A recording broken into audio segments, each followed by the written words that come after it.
So, Dante's Abyss. This kind of leads on from the last video because I did say that Dante's Abyss started midway through the Dark Data saga. It was kind of an interlude. Um, and this was an interesting one. This Dante's Abyss had a lot of flaws that became apparent very fast. And I did try to be like, when I run things, I'm a tyrant. So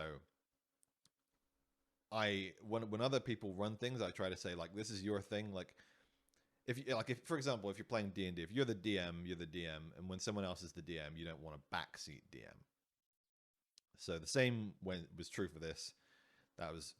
Same was true for my philosophy of the Dark Data saga of not stepping in for so long because I didn't want to interfere or intrude. But it became quickly apparent that there were some problems in this Dante's Abyss. I've talked before about my general dislike for battle royale formats because they don't involve a storyline, and they don't. What they do is promote kind of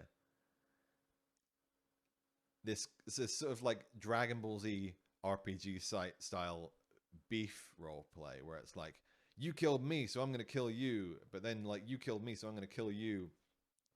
Whereas I would like something more like, we have a past relationship, the betrayal happened, and that's why we're doing a PvP. Or like, territory is being held, and like, real storyline based reasons rather than just like, you killed me once. And the other thing is that it gets very meta in these PvP style games. But that was kind of aside to this. And I wanted to support it, so I did join up myself. And for me, I saw this as an opportunity because I'd stepped back so much and sort of publicly. So I'd said at this point, like, I'm stepping back due to real life reasons, and most of the other staff is running the site, and we're doing so at this point. But I was like, you know what? Maybe what I need at this point in my life is a little pick me up and do what I've never really been able to do on my website and just sort of enjoy it as a member.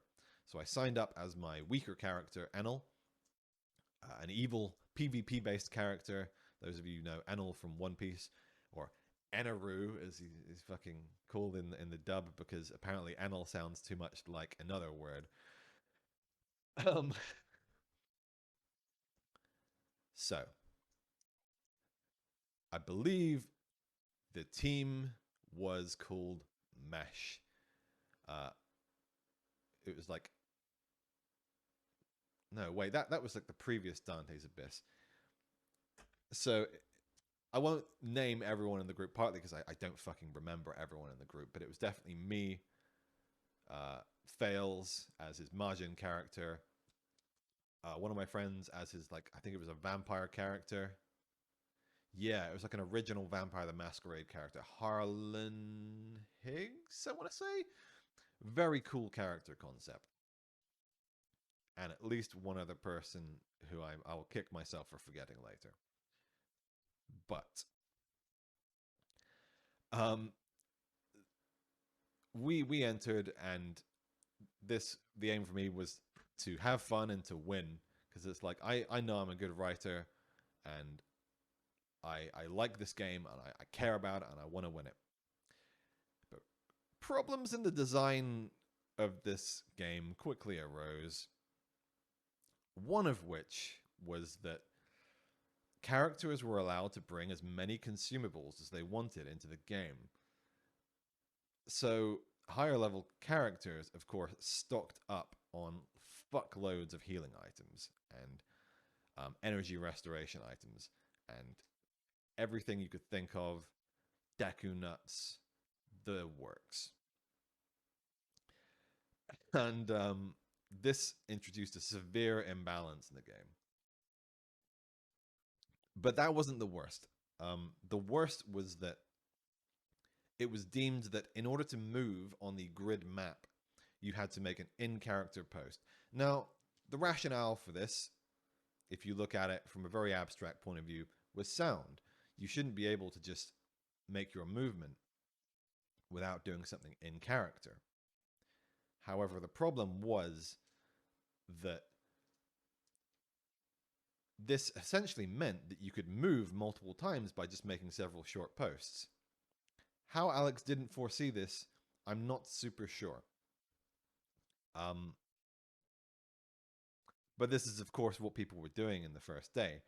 So this was quickly retconned to you can only move once per hour, and then later to you have to make a post of at least, I believe it was 300 words, or it's like 100 words in order to move. But this was this turned this Dante's Abyss. I mean, Dante's Abyss was already a metagaming PvP stress-driven nightmare. This turned it into like a people want to stay up all fucking night and don't want to sleep, and like are getting distracted from their jobs because they have to check in once an hour style nightmare. The design was, to put it succinctly, not safe for life. And this is a design principle that a lot of tabletop RPGs build in, and games in general, like mobile games in general, these free-to-play premium mobile games are not safe for life because they encourage people to become addicted and spend vast amounts of money. In the same way, the design of Dante's Abyss seemed designed to breed contempt and bitterness. And of course, this is quickly what happened. Because out of character, people were sharing their locations with other people through PM. Obviously, in character, the characters didn't know where other characters were, but this was initially used to say, like, okay, I want to meet up with my out-of-character friend. We've planned to meet up. We're going to meet up here. Although in character, it just means we're just going to, oh, I just happened to run into my best friend on the first day. So lucky. And of course, the other side of things, which was, we know that X group is here because we just had a fight with them. I'm going to tell these other people that's where they are. Go get them.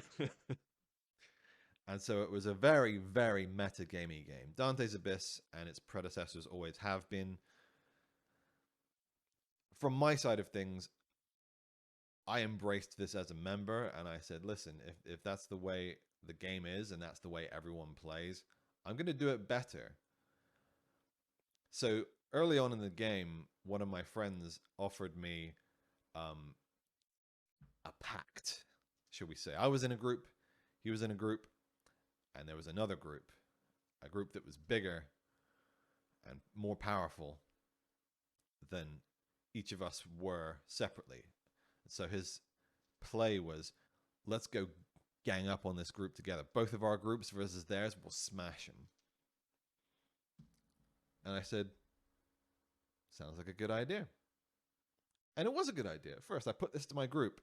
I was like, yeah, this sounds fun. And then Evil Greg popped up in the back of my head. And he said to me, yo, Greg, I got an even better idea. Just don't fucking go. Just say that you're going to meet them at this place and then we're going to gang up on there. But instead, just let their group go in.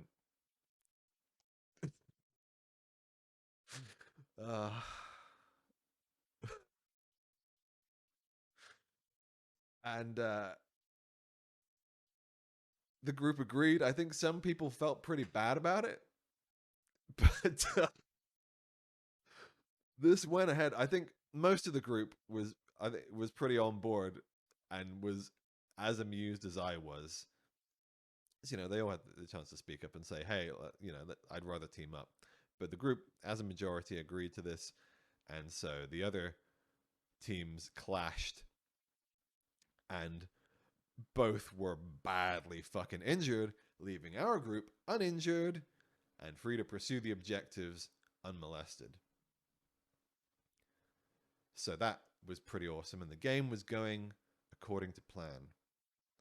Oh shit, I've just realized I mixed up two different DAs. This was an earlier DA. But it's all DA, so it's all fun DA stories. So, in the last DA, back to what I've been talking about, the last DA, this was a different story. In this one, we had to collect little MacGuffins, little objective pieces, and if we collected them all, we would win DA. We would be king of DA. And our group quickly fucking did this. Through similar metagaming as before, we went around, we took some of them by killing people who'd taken them. Others, we waited for the drop and we collected them.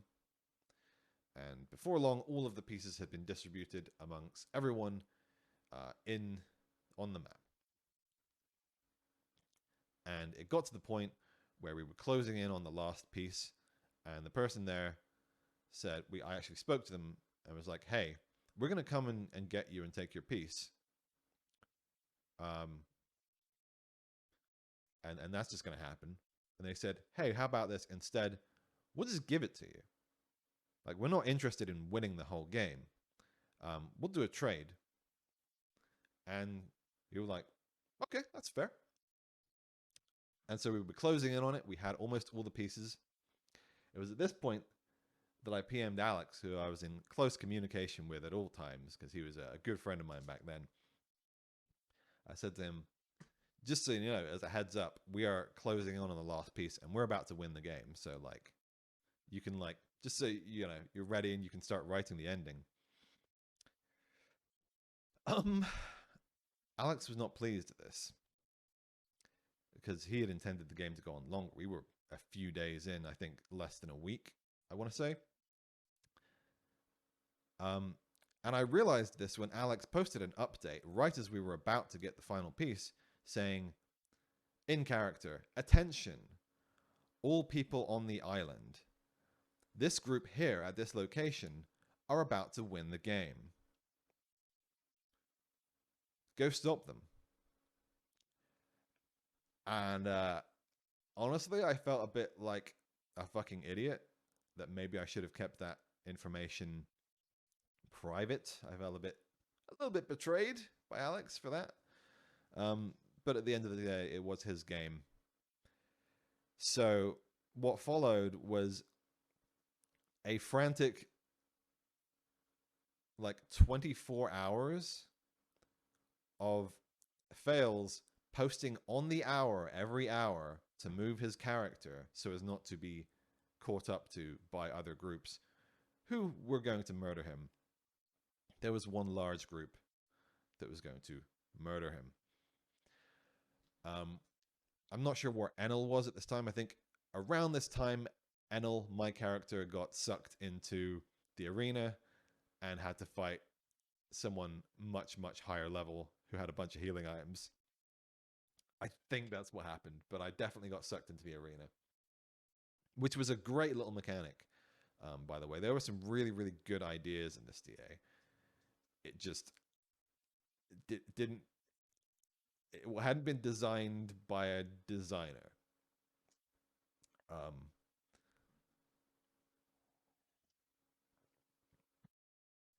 So, after nearly dying, Fails finally actually united the pieces and won this game, and had a button that I think allowed to, like, banish people, which I really hope to this day, it was a button that was like, kill everyone on the island or release everyone, or like banish everyone. And to this day, I hope that was like a joke and that it wouldn't have really happened in that Omni in Dragon Ball Super way of, like, I wouldn't have really let you not wish to restore all the universes, because banishment is really, like, meant to be like a worse last case scenario. But in any case, after that saga, there was a lot of salt. A lot of salt. Part of which had been fueled by me.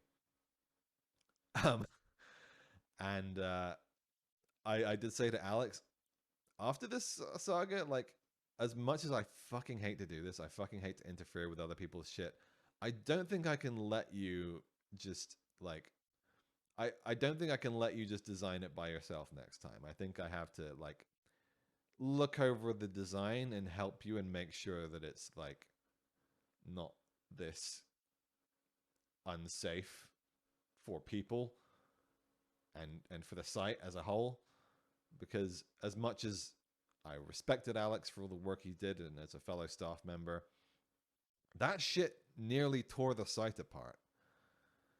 And oddly enough, it was a prelude to those things. But in the end, the saga was won, and Fails was able to go back to updating the Dark Data saga. The end.